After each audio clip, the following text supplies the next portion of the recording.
누가복음 19장 1절에서 10절까지의 말씀입니다. 우리 서로를 향해서 예수님 때문에 행복하십시오라고 인사하도록 하겠습니다.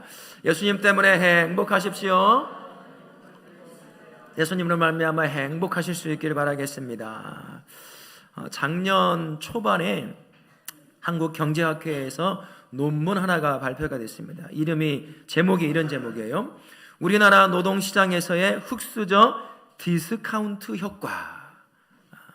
흑수저 디스카운트 효과라는 그러한 논문의 제목입니다. 이런 겁니다. 부모 소득이 아니라 부모가 가지고 있는 재산이 자녀에게 어떤 영향을 미치는가, 그것을 조사한 겁니다.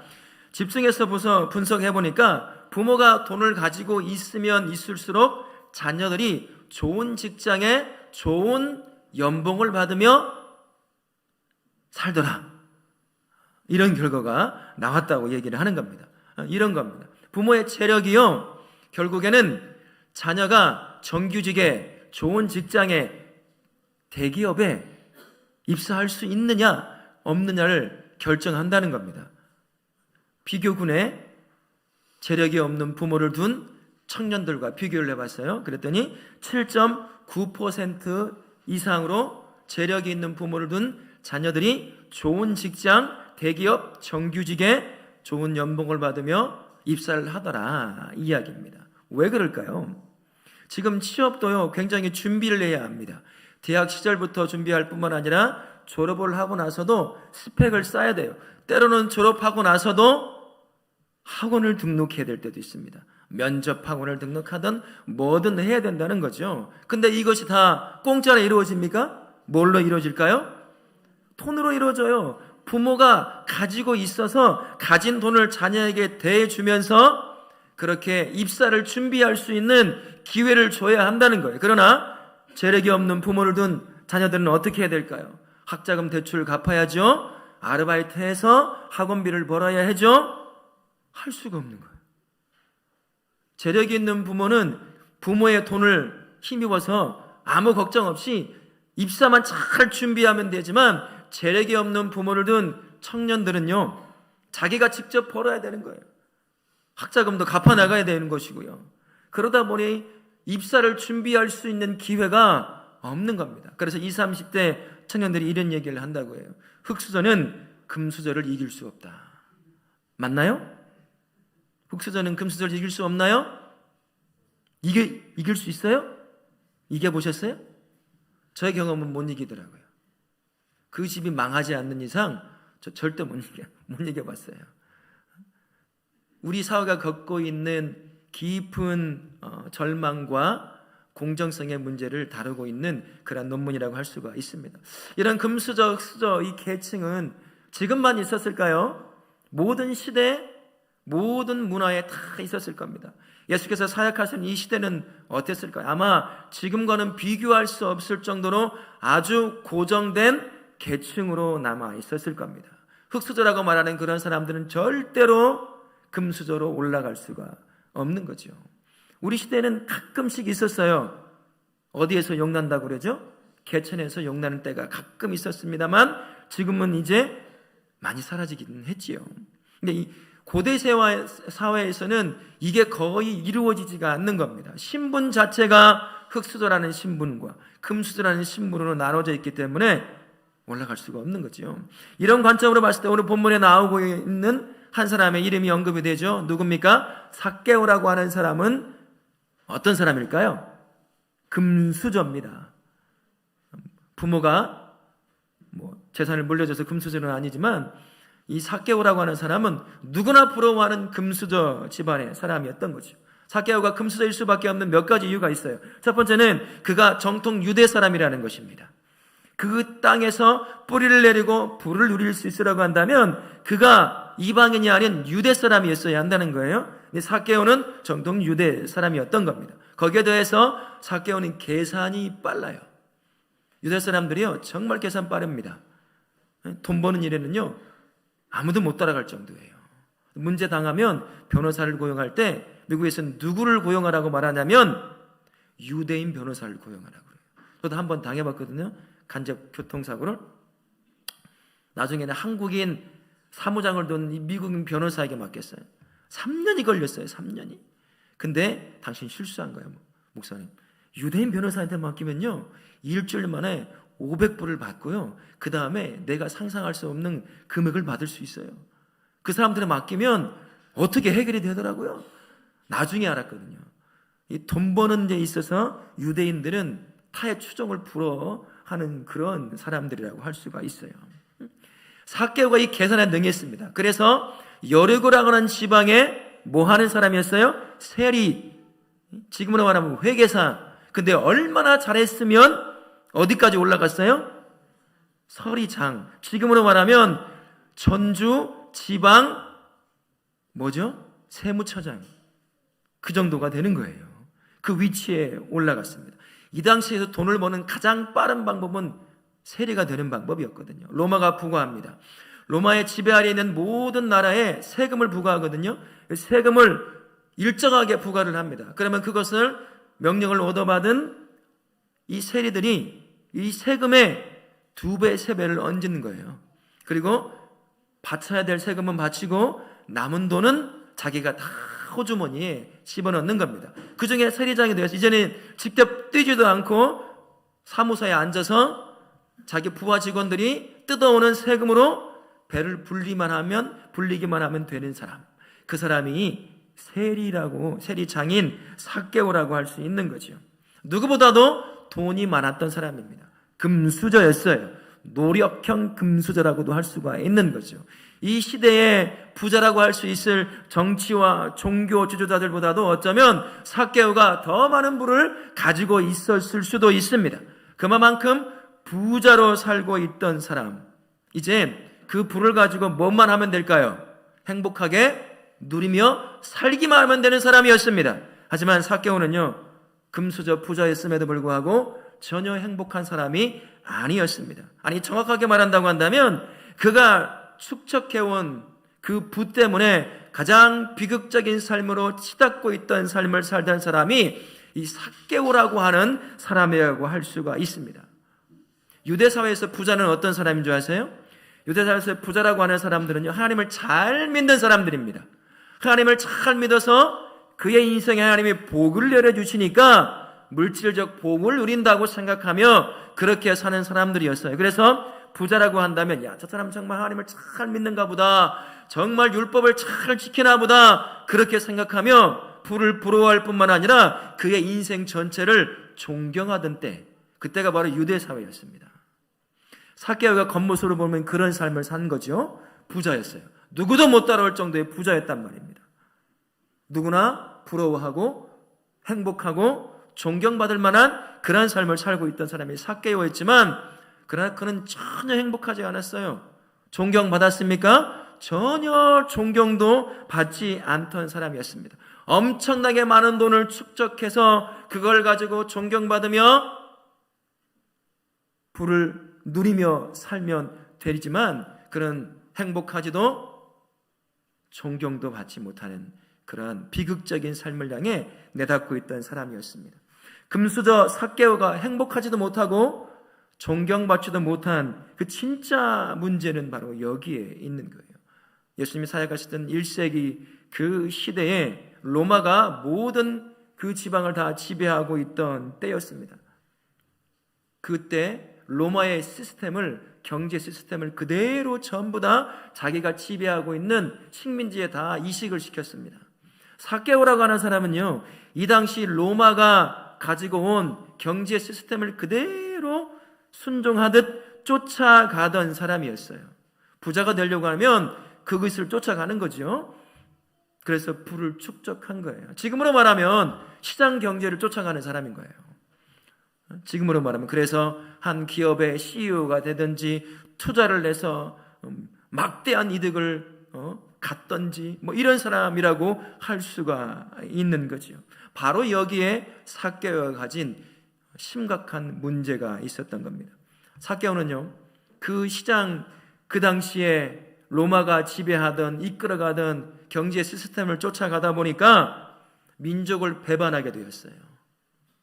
민족을 배반하고 배반한 대가로 부를 축적하며 쌓아갔습니다. 민족을 팔아먹는 거예요. 자기 백성들을 가난해서 먹을 것도 그렇게 풍족하지 않은 그때에 세금을 과다하게 부과해서 남는 것을 자기 호주머니에 채워가며 자기 배를 불리던 사람이었죠.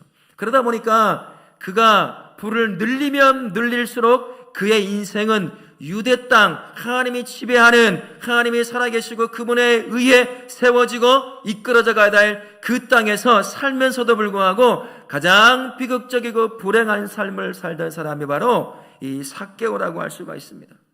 삭개오를 향한 민족의 배반감이 얼마나 컸을까요? 그와 대화도 나누지 않아요. 함께 옆집에 살는데도 없는 사람 취급을 합니다. 완전히 관계가 단절되는 거죠. 혼자 살게 되는 겁니다. 결국 삭개오는 유대 사회에서 어떤 사람으로 낙인이 찍혔을까요? 죄인이었어요. 함부로 대화를 나눌 수 없는 사람, 함께 인생을 논할 수 없는 사람, 함께 신앙을 나눌 수 없는 사람, 그 사람으로 인생이 삭개오가 부를 축적하면 축적할수록 그렇게 나락으로 떨어지고 있던 인생을 살던 사람이 바로 삭개오라고 할 수 있습니다. 이 삭개오를 잘 표현하고 있는 단어 두 가지가 등장해요. 삭개오가 돌 무화과 나무에 올라간 이유가 뭡니까? 키가 작아서 예수님을 볼 수가 없으니까 나무에 올라갔다고 하잖아요. 이 단어, 키가 작다라는 단어가요, 삭개오가 지금 겪고 있는 심리적, 영적 삶의 부분을 이야기합니다. 위축되어 있는 거예요. 영적으로도, 감정적으로도, 관계적으로도, 그가 신체적으로 실제로 작았는지는 모르겠어요. 그의 삶, 심히 위축되어서 누구와도 대화 한마디 할 수 없는 사람, 수많은 부를 축적했지만 그 부를 가지고 함께 즐거워하며 하나님을 찬양하며 누릴 수 있는 사람이 주변에 없는 거예요. 그의 인생이 작아진 인생이 돼버리고 만 겁니다. 예수님을 만나기 위해서 돌 무화과 나무에 올라가잖아요. 두 번째 단어가 바로 그겁니다. 그의 인생에. 여러분, 돌 무화과 나무는 뭘 가지고 돌 무화과 나무라고 얘기할까요? 과수원에 잘 가꾸어지는 무화과 나무를 돌 무화과 나무라고 얘기합니까? 아니에요. 어쩌다가 씨앗이 떨어져 그곳에서 자란 과실수, 그겁니다. 여러분, 지나가던 그렇게 자란 나무를 잘 가꾸나요? 안 가꿔요. 무관심합니다. 저도 외할머니 댁에, 외할아버지 댁에 맡겨져 살 때가 있었는데 외양간 옆에 돌배 나무가 2개가 있었어요. 돌배 나무가. 나무의 키도 성인 제 정도 키 크기밖에 되진 않아요. 근데 가끔 열매를 맺어요. 탁구공만한 배를 맺습니다. 여러분, 그거 따먹을 수 있을까요? 없을까요? 돌처럼 땅땅해요. 한번 먹어봤어요. 깎아봐. 새파래가지고 씹을 수도 없고 조금 씹혀서 입에 들어가면 어떤 맛일까요? 시고 떡더름하고 먹을 수가 없어요. 근데 가끔 성인 주먹만한 배가 하나씩 열려요. 가꾸질 않으니까 하나씩 열릴 뿐이지 대부분 쓸모없는 배나무였습니다. 그런 것과 똑같아요. 돌 무화과 나무가 바로 그런 겁니다. 여리고성이라고 하는 그곳에 누군가 모르고 심어놨던 씨앗이 떨어졌던 그곳에 그냥 자라있는 나무, 누구도 신경 안 써요. 열매를 맺건 잘 맺건 못 맺건 아무도 신경을 안 써요. 삭개오의 인생이 바로 돌 무화과 나무와 같은 인생이었거든요. 그래 보세요. 예수님이 오셨어. 무화과 나무에 삭개오가 올라가서 예수님이 누군지 보고자 했습니다. 여러분, 삭개오가 올라간 무화과 나무가 크기가 얼마나인 줄 아세요? 그 당시 품종이 어떤지는 모르겠습니다. 무화과 나무 보셨어요? 안 보셨어요? 굉장히 작아요. 커도 2m 조금 넘을 정도고, 그리고 나무의 줄기도 두껍지도 않아요. 사람이 올라가서, 성인이 올라가서 견딜 만한 나무 가지가 별로 없어요. 그러면 삭개오가 돌 무화과 나무에 올라갔다는 얘기는 얼마나 올라갔을까요? 성인 머리 조금 올라가서 예수님 볼 수 있을 정도. 그 무화과 나무에 올라가 자신을 숨겼던 삭개오, 사람들이 봤을까요? 못 봤을까요? 환히 보여요. 근데 아무도 아는 척 안 해요. 왜요? 그는 죄인이었기 때문이에요. 수많은 돈을 갖고 있었습니다. 누구도 다 부러워할 돈을 갖고 있었던 삭개오였지만 돌 무화과 나처럼 아무도 신경을 쓰지 않아요. 그가 거기 있건 없건 상관이 없어요. 그는 투명인간이에요. 그는 나를 팔아먹은 매국노 죄인이었기 때문인 겁니다. 많은 돈을 가졌죠. 하나님이 복 주신 것 같았습니다. 그 복을 누리며 나누면 되는 인생을 사는 것 같았습니다만, 그러나 그의 인생에는 그가 축적하면 축적할수록 그의 인생은 점점점 망가지고 있던 삶을 살던 사람, 그 사람이 삭개오라고 하는 사람이었던 거죠. 여기 계신 여러분들은 어떻습니까? 여러분의 삶은 어떻나요? 이런 마음 드신 분 계셔요? 아휴, 삭개오만큼만 갖고 나중에 회개하고 돌아가면 안 될까요? 혹시 그런 마음 갖고 계신 분 계신가요? 여러분, 돈에 의해서 망가진 인생이요, 회복하기 정말 불가능합니다. 돈이 인생의 주인 되었기 때문인 거예요. 우리 성도님들, 방문하신 우리 모든 분들, 여러분 삶은 어떠십니까? 무엇을 쫓아 살아오셨나요? 삭개오처럼 이 세상에 당연하다고 여겨주는 그것, 돈과 성공과 명성과 인기, 이것들을 쫓아 살다 보면요, 내 삶에서 그것이 쌓이면 쌓일수록 잃어버리고 빼앗기고 망가지는 것이 반드시 있게 마련이다라는 겁니다. 우리는 뉴스를 통해서 어렵지 않게 바라볼 수 있어요. 수많은 명성 얻었습니다. 그런데 그가 때로는 극단적인 선택을 하는 것을 볼 수 있어요. 잃어버리는 게 있다는 거죠. 이 땅의 시스템을 쫓아가며 돈과 성공과 명성과 인기를 얻는 그 삶이 잃어버리는 게 뭐가 있을까요? 사람과의 관계라는 거죠. 여러분, 돈 좀 가지고 계셔요? 가족과의 관계는 어떻습니까? 자녀와 관계는 어떠신가요? 남편과 아내의 관계는 어떻습니까? 여러분의 일가 친척과의 관계는 어떻습니까?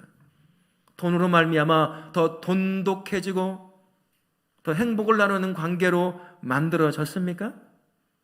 그렇다면 저에게 좀 알려주십시오. 우리 성도들에게도 그 비법을 좀 알려드리게 해요. 돈 많으면요, 관계 절대 좋아질 수 없어요. 그 쫓다 보면요, 가족과의 관계 완전히 사라집니다. 돈 얘기하면 나오는 것이 하나가 있어요. 돈 앞에는 부모도 없다는 겁니다. 돈 앞에는 형제도 없다는 거예요. 돈이 걸리잖아요. 관계 깨집니다. 유지하기 정말 어려워요. 우리 다음 세대에 있어요. 좋은 점수 얻고 좋은 대학 가고 좋은 직장 얻어 인기도 얻고 명성도 얻고 하면 여러분 참 좋을 것 같죠? 그만큼 여러분 잃어버리는 게 있어요. 잃어버리는 게요. 사람들과의 관계입니다. 그렇게 들어간 사람들요, 적응하기 참 힘들어요. 물론 예외도 있을 수 있겠어요. 우리 교회 한 집사람도 예외가 될지 모르겠어요. 누군지는 아실지 모르겠네요. 모르면 그냥 넘어가셔요. 참 쉽지가 않습니다. 잃어버리는 게 있다는 거예요. 근데 더 중요한 관계를 잃어버리는 게 있어요. 근본적인 관계가 깨져버리고 망가지고 인생에서 사라집니다. 이 땅의 시스템을 쫓아 돈과 성공과 명성과 인기를 얻으려고 쫓아가다 보면요, 하나님과의 관계가 깨져버려요. 잊어버립니다. 여러분, 어제 다니엘 기도회에 누가 와서 간증을 했죠? 권호중 배우가 그 얘기를 합니다. 그걸 쫓아 살던 인생, 하나님을 잊어버렸어요. 놓쳐버렸습니다. 관계가 끊어져 버렸어요. 가장 인생의 중요한 관계가 하나님과의 관계거든요. 사람을 하나님의 형상으로 만들어졌어요. 그래서 하나님과 관계가 가장 안정적으로 유지가 될 때 가장 만족하는 삶을 살 수 있고 행복한 삶을 살 수 있습니다. 그러나 이 땅의 시스템을 쫓아, 경제적 시스템을 쫓아 돈과 명성과 성공과 인기를 얻으려고 쫓아가다 보면 이 관계를 잊어버리는 거예요. 깨지게 되는 것입니다. 삭개오가 바로 그런 인생을 산 겁니다. 그러다 보니 가족 외에는 아무도 그와 함께 인생을 나눌 사람이 없는 거예요. 누가 봐도 하나님의 복을 받았다고 생각하는 그 사람의 인생에 그 복을 함께 기뻐하며 나눌 수 있는 사람이 없다? 그게 무슨 소용일까요? 혼자 떵떵거리며 산다고요? 그걸 인정해 주는 사람이 있어야 되는 거예요. 그러면 좋은 옷 입고 오는 이유가 뭐예요? 아무도 안 알아봐줘요. 뭐하러 입고 와요, 그러면? 머리는 왜 하세요? 미장원 가가지고 매직팜 한가요? 6만 원, 7만 원 주고 뭐하러 합니까? 거울 보면서 만족하려고요? 봐주기를 원하잖아요. 내 인생을 함께 나눌 수 있는 사람, 가족이든 친척이든 이웃이든 신앙 공동체든 함께 나눠줄 수 있는 사람이 있어야 되는데 삭개오는 이것이 모두 깨져버린 겁니다. 아무도 그의 존재가 인정되지 않는 거예요. 누구도 그의 인생을 알아봐주지 않습니다. 그 많은 부를 가졌는데 아무런 소용이 없는 인생이 되어버리고 만 거지요. 이런 삶이 삭개오의 삶이었어요. 어쩌면 여러분의 삶도 그럴지 모르겠습니다. 남들처럼 많은 돈을 갖고 있지는 않을지 모르지만 세상이 원하는 것들을 쫓아 살다 보니 정말 중요한 관계가 깨져버리고 잊어버리고 그렇게 살고 있는지도 모르겠습니다.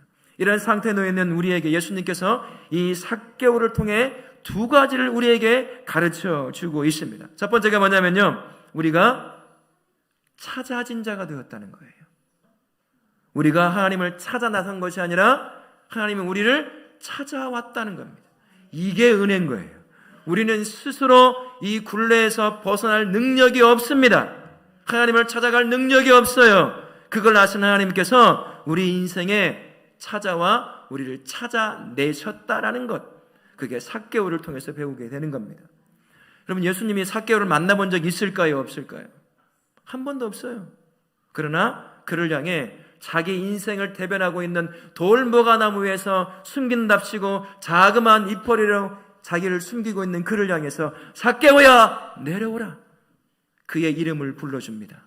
하나님이 저와 우리의 이름을 불러줄 때 우리의 존재가 가치가 있게 되는 거예요. 그래서 하나님이 우리를 찾아오신 겁니다. 그리고 그에게 말해요. 내가 너의 집에 유하여야 하겠다라고 말씀합니다. 영어로 말하면 이런 표현입니다. must라는 단어를 써야 돼요. 반드시, 필연성, 절대적인 것, 내가 네 집에 들어가야 되겠다는 거예요. 무슨 말이겠어요? 우리의 만남은 우연이 아니라는 거예요. 예수님과의 만남은 우연이 아닙니다.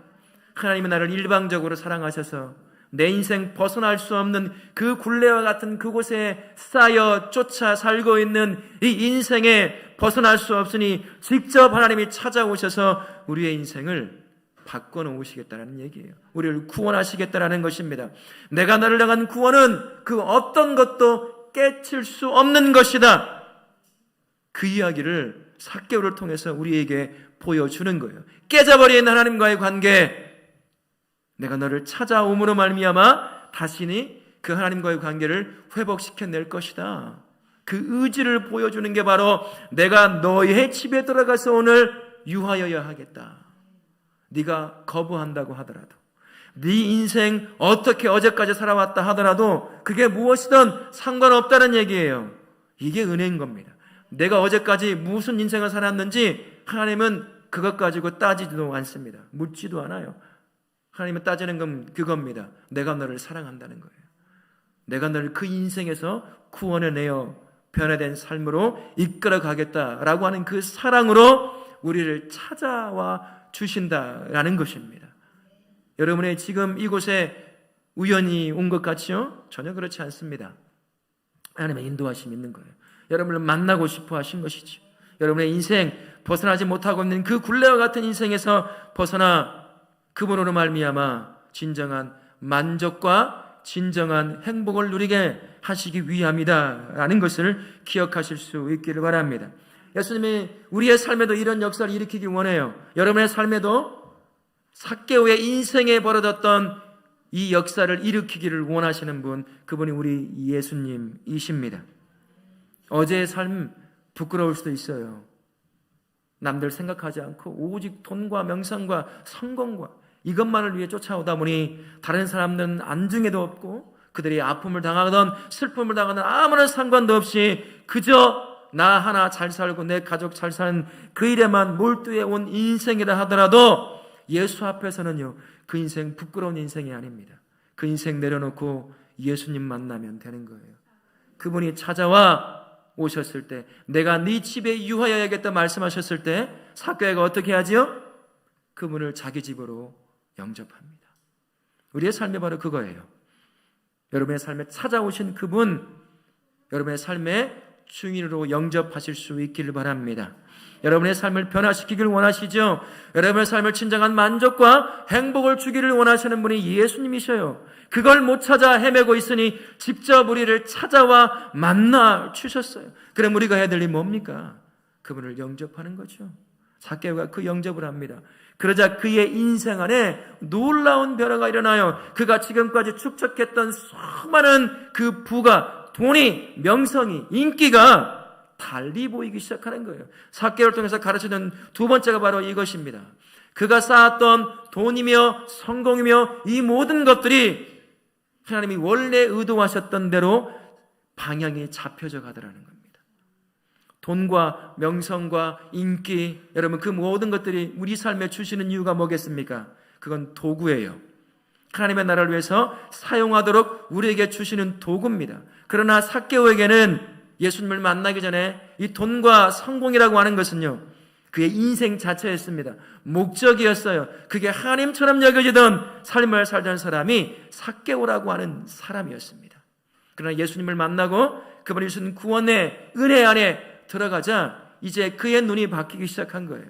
지금까지는 그 돈을, 성공을 자기를 위해서 축적하고 모아야 하는 것이었지만 이제 그 돈과 성공을 예수님의 눈으로 보기 시작하는 겁니다.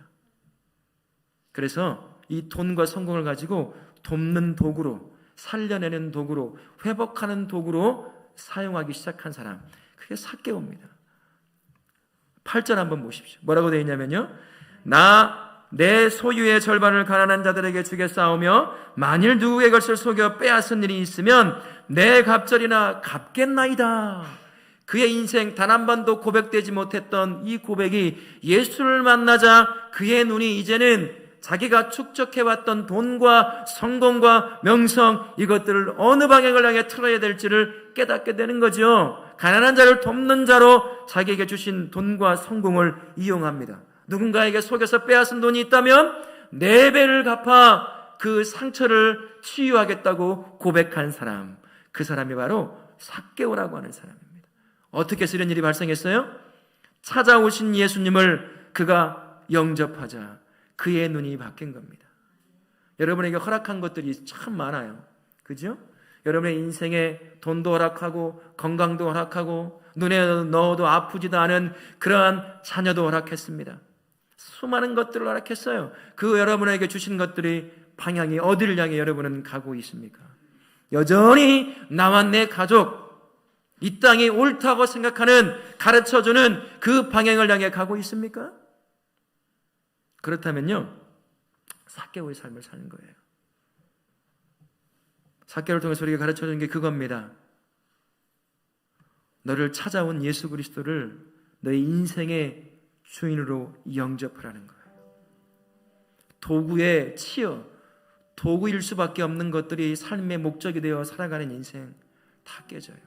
그러면 돈 많은 사람들 밖에 나와서 함께 식사하고 즐겁게 웃으며 나눌 수 있을 것 같으세요? 절대 못합니다. 왜 그렇죠? 돈 많은 사람들 집 여러분 구경해 보셨어요? 들어가지도 못해요. 담은 얼마나 높은지요. 높아서 넘지도 못하는 그 담 위에 무엇을 또 설치해 놓고 있나요? CCTV를 설치해 놓습니다. 철조망을 설치해 놔요. 2중 3중으로 문을 만들어 놓습니다. 누가 그 인생에 그에게 허락한 복을 함께 나누는 삶을 살 수 있을까요? 철저히 외톨이가 되어 살아가는 거예요. 거기서 못 벗어나니까 그렇게 살다가 그냥 그렇게 죽는 거죠. 우리는 그런 삶이 아닙니다. 여러분에게 허락한 작은 것, 돈입니까? 성공입니까? 잘난 자식인가요? 무엇이든 간에 예수 안에 딱 들어와 삭개오처럼 그것의 진정한 목적을 볼 수 있어야 하는 거예요. 예수님이 그것을 허락하셨다고 하는 것은 그것을 통해서 돕는 삶, 살려내는 삶, 회복시키는 삶을 살게 하고자 함이라는 것이죠. 그게 이 땅에 살아가는 삶의 길이 되어야 될 줄로 믿습니다. 지금 우리에게 원하는 건 하나님의 한 가지입니다. 네가 키워놓은 그 돌 무화과 나무에서 내려오라는 거예요. 얼마나 쓸쓸하냐. 그걸 쫓아가 너 나름대로 돈의 씨앗으로 성공이라는 물을 줘가며 세워놨지. 근데 그게 네 인생이잖아. 아무도 네 인생 안 알아줘. 아무도 네 인생 가치 있다고 말하지 않아. 근데 그것을 가치 있다고 여기며 살아가는 그 돌무화과 나무와 같은 네 인생에서 내려오라는 거예요. 내가 너를 찾아왔으니 이제 그것을 통해서 만족을 얻고 행복을 얻으려 하지 말고 네가 나를 영접함으로 말미암아 내가 너에게 주는 진정한 만족과 영원한 행복을 누리며 살기를 바란다. 그 얘기를 하고 계십니다. 삭개오 내려왔어요. 그는 위험을 감수했습니다. 죄인이 정통 유대인 예수님을 만나 이야기를 해요. 돌 맞아 죽을 각오를 합니다. 날 찾아온 예수 놓칠 수가 없는 거예요. 그래서 그분을 영접하여 죄인의 집으로 들어가십니다. 우리 예수님도요, 사람들의 비난을 감수하십니다. 야, 저 죄인의 집에 예수가 들어간다고? 우리 예수님은 전혀 상관하지 않아요. 내가 사랑하는 자 구원하내기 원하시는 것이 우리 예수님입니다. 그 모든 수모 다 감내하시는 분이 예수님이에요. 우리가 해야 될 한 가지입니다. 여러분이 세워놓은 그 돌무화과 나무에서 내려와 날 찾아온 예수님을 인생의 주인으로 모셔드리는 일이에요. 그거 하잖아요. 여러분에게 주어진 모든 선하고 좋은 것들이 인생의 방향에 제대로 잡히기 시작하는 거예요. 왜 나에게 돈을 허락하셨을까? 왜 나에게 건강을 허락하셨을까? 왜 나에게 이 직업을, 이 직장을, 이 삶을 허락하셨을까? 나에게 주신 이 아이들이 왜 주신 걸까? 그 눈이 열리기 시작하는 겁니다. 도구가 되는 삶을 살기 시작하게 되는 거죠. 이 한 주간 여러분이 애써서 키워온 그 돌무화과 나무 지난 한 주간 또 올라가셨다고 한다면 이제 다시 내려오십시오. 그걸로는 여러분 만족 못해요. 그걸로는 여러분 행복할 수가 없습니다. 우리를 만족시키고 우리를 행복하게 하시는 분은 누구예요? 예수님뿐이에요. 찾아오신 그분, 여러분의 인생의 주인으로 모심으로 말미암아 그분으로 말미암아 진정한 만족과 행복을 누릴 뿐만 아니라 여러분의 허락한 그 삶을, 그것이 무엇이건 간에 그 삶을 통해서 돕는 인생, 살려내는 인생의 삶을 사실 수 있기를 예수님의 이름으로 축원합니다. 아멘.